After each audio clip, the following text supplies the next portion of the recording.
Hi, and welcome back to Pronunciation with Paul. This is the second in a series of lessons that I'm going to do about rhoticity, rhotic vowels. Now, if this is the first such lesson that you've encountered, I'd like to suggest that you go back to my first lesson on the subject, which was called The Early Bird Earns Her Worm. So this is the second in that series, and I've called this one George's 4 Chores for Warm Mornings. Now, already you can tell, if you were in doubt, that American English is the style that I'm teaching in these lessons. To distinguish it from British English or Australian English, which has no R coloration, no rhoticity on the vowels, they would say the early bird earns her worm, or George's 4 chores for warm mornings. In American English, which is the preferred target for most people around the world learning English, the rhoticity, the R-coloured vowels that you hear me doing, is what they're after. So this is a lesson about what's called the North Force lexical sets. The last lesson about the early bird earns her worm dealt with the nurse lexical sets. Just a quick reminder about the various lexical sets. They are start, north, force, which is what we're doing today, nurse, which is what we did in the previous lesson, letter, near, square, and cure. All of them involve an R in the word that follows the vowel, as you can hear. Now, I went into much more detail in the earlier lesson, so do start there if you're just joining us. But just a quick recap on how we achieve that R-coloured sound. Remember, I suggested 3 different strategies. One is the slight lip rounding that American speakers do. So north and force, nurse, start. You can see that my lips are slightly rounding. Inside the mouth, if you could peek inside, if you had a webcam that could go inside my mouth, you'd see that my tongue tip is either curling back over itself, right, north force, or perhaps the tongue tip is down on the floor of the mouth and the center of the tongue is bunched and tensed. Nurse, start, north. There's one additional strategy that can achieve that sense of R coloration, and as I mentioned it before, it's the tongue root tension. There's a slight sense of tightness and of tension in the root of the tongue, which is anchored way down in here. Nurse, nurse. Those 3 strategies contribute to that impression that the R has been absorbed into the vowel that precedes it. And to varying extents, most Americans, not all, most Americans use R coloration when speaking English. You can think of some exceptions when we're down in the deep south, the deep southland where the early bird earns her worm. George's 4 chores for warm mornings. You can hear that the deep south speaker, particularly that style of southern plantation, aristocratic southern speech that we love so much, that lacks that sense of R coloration. We also hear little R coloration in some northeast city speech. So a New Yorker might say the early bird earns her worm, or George's 4 chores for warm mornings. So the R coloration is certainly not universal in American speech, but it is mainstream, and all teachers of American English, to actors, to anyone else who wants to learn a kind of average, regionless American accent, will be agreed that some degree of light R coloration is involved. You might want to avoid extra heavy R coloration, such as the early bird earns her worm. You can hear there's some twang in there, some nasality.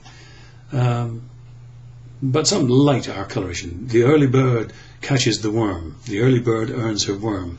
George's 4 chores for warm mornings. I'm not using a lot of R coloration, but some. And that's what I recommend to you. Now, The difficulty about English lexical sets, as you might now be gathering, is that they are spelled so many different ways. So many words have different spellings, and yet they all take the same sound. Let's look at the various spellings in the North Force set, the one we're studying today. I've picked out a few words that typify the very varied spelling we encounter in this lexical set.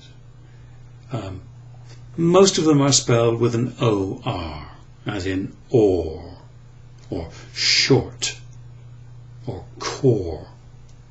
But we find a good number of words spelled with an AR, as in war. We find it spelled with we might find that same spelling in quarter. We also encounter words spelled OA, as in roar and bored. Isn't that strange? And there are a few spelled OOR, as in floor. Some spelled OR, as in poor and court. So there are 6 or 7 different spellings, and you could certainly be forgiven for thinking that they should be pronounced differently. At one time or another, those words were sounded differently, which is why they are now spelled differently.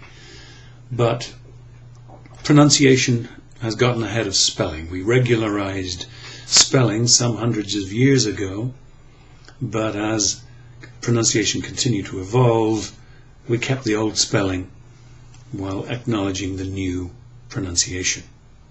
That, I suspect, is the problem with any language where the spelling is fixed and has been fixed for some time. Let's, as I did last time, have you practice those. I'm going to speak this list of words for you and leave a short pause for you to repeat. How's that? Here we go. Or, war, short, quarter,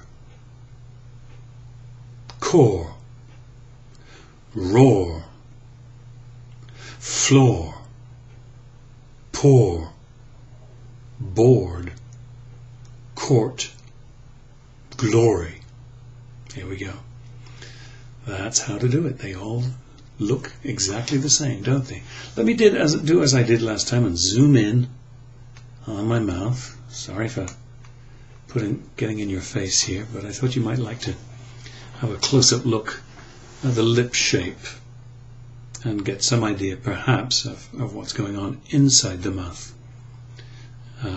Again, what you can see most clearly is that the lips are slightly rounded, slightly pursed forward, as if you were kissing.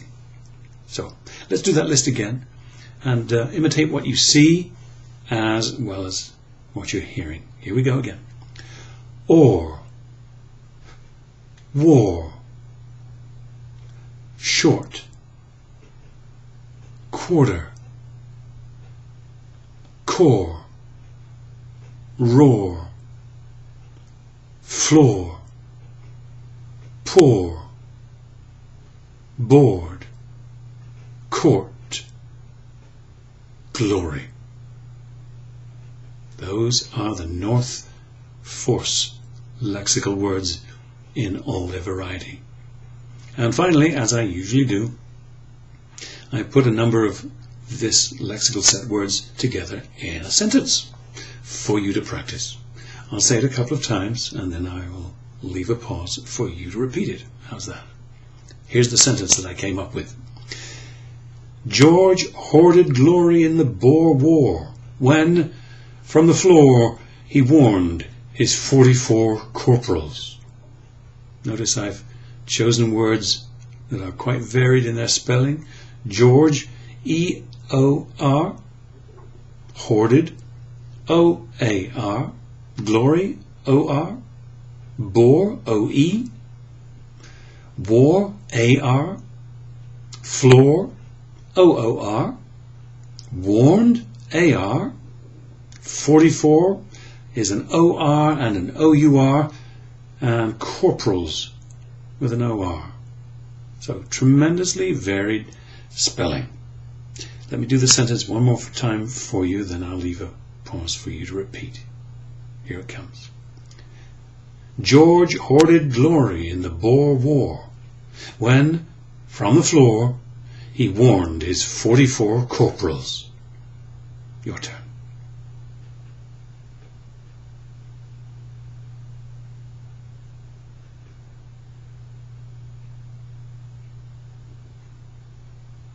And now on to the second part of our lesson.